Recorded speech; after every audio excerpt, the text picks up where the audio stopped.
अस्सलाम वालेकुम मेरी यूट्यूब फैमिली, कैसे हैं आप सब।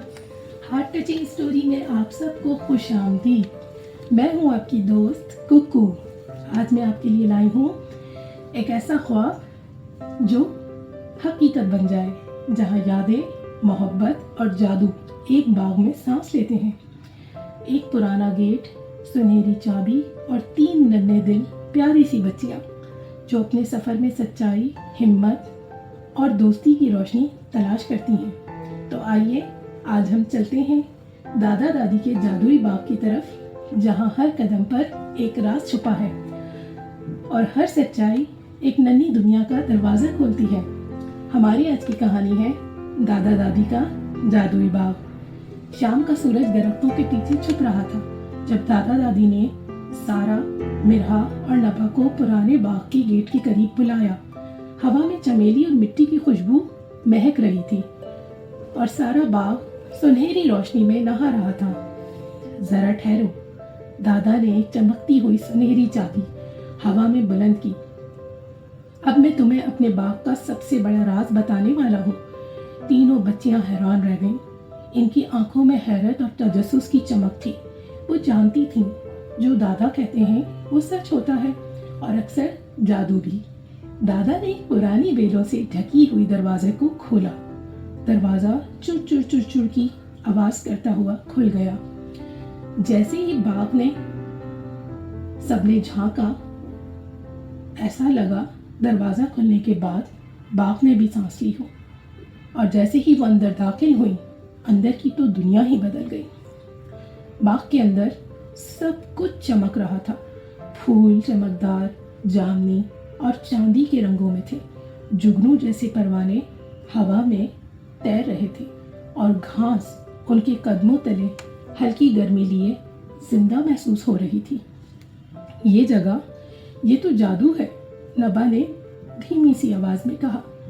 ये जिंदा है, सारा ने एक फूल को छूते हुए कहा, जो हंस पड़ा और रंग बदल गया। तब ही दादी एक झूलते दरख्त के पीछे से नमूदार हुई। इनके हाथ में बेलों और मोतियों से बना एक लालटेन था। तुम बाग के दिल में दाखिल हो चुकी हो, लेकिन असल राज जानने के लिए दिल भी खोलना होगा, दादी ने मुस्कुराकर कहा। वो एक पेचीदा रास्ते पर चल पड़े। हर कदम पर दरख्त रास्ता बदलते, पत्तों की सरगोशियां सुनाई देती। एक उल्लू दरख्त की शाख से बोला, रास्ता तब ही खुलेगा जब तुम मेरे सवाल का जवाब दोगे। ये एक पहेली है। मैं चमकता हूँ मगर गर्म नहीं हूँ। मैं चलता हूँ मगर हरकत नहीं करता। बताओ मैं क्या हूँ? चांदनी, मिरहा ने फौरन जवाब दिया। उल्लू ने गर्दन झुकाई और रास्ता खुल गया। उन्होंने सुनहरी पानी की नदी पार की। एक छोटे रोते हुए लोमड़ी के बच्चे को इसकी माँ तक पहुँचाया और एक जुगनुओं के साथ एक रोशनी से भरपूर दौड़ लगाई। आखिरकार वो एक आखिरी दरवाजे पर पहुंचे। चांदी की बेलों से बना, धड़कन की मानंद धड़कता हुआ, इस पर कोई ताला नहीं था। दादी ने आगे बढ़कर कहा, यह दरवाज़ा सिर्फ ही तुम्हारे दिल की सच्चाई से खुलेगा। हर एक को एक सच कहना होगा।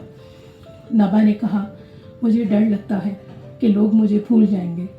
सारा ने कहा, मैं बहादुर बनने का दिखावा करती हूँ ताकि दूसरे फिक्र ना करें। मिरहा ने कहा, मुझे जादू पर यकीन है, चाहे कोई माने या ना माने। दरवाजे ने आहिस्ता से खुद को खोल दिया। अंदर एक शफाफ दरख्त खड़ा था। इसकी जड़ों में 3 आईने रखे थे। उन्होंने झांका और चौंक गईं।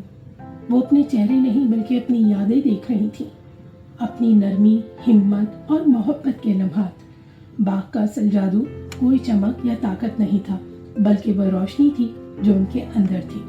दादा ने कहा, यह बाग तुम्हारे दिलों की रोशनी से जीता है, अब तुम ही इसके निगरान हो। तीनों लड़कियां जब वापस निकलीं तो सितारे चमक रहे थे और पीछे वो दरख्त रोशनी बिखेर रहा था। वो वहाँ सिर्फ हैरान तजस्सुस के साथ दाखिल हुई और वापस आई एक राज की रखवाली के साथ। एक ऐसा राज जो सिर्फ दिलों से दिया जाता है। तो प्यारे साथियों, ये था दादा दादी का जादुई बाग। एक सफ़र जो हमें याद दिलाता है कि असल जादू हमारे अपने दिलों में छुपा होता है। अगर ये कहानी आपके दिल को छू गई हो तो मेरे channel heart touching story by Kuku को सब्सक्राइब करना मत भूलिएगा और अपनी खूबसूरत राय कमेंट्स में ज़रूर दीजिएगा। हम फिर मिलेंगे एक और रोशनी भरी कहानी के साथ। तब तक याद रखें, असल जादू वही है जो मोहब्बत से जगमगाता रहे। जहाँ रहें खुश रहें, आबाद रहें और अपने साथ खुशियाँ बांटते रहें। अल्लाह हाफिज़।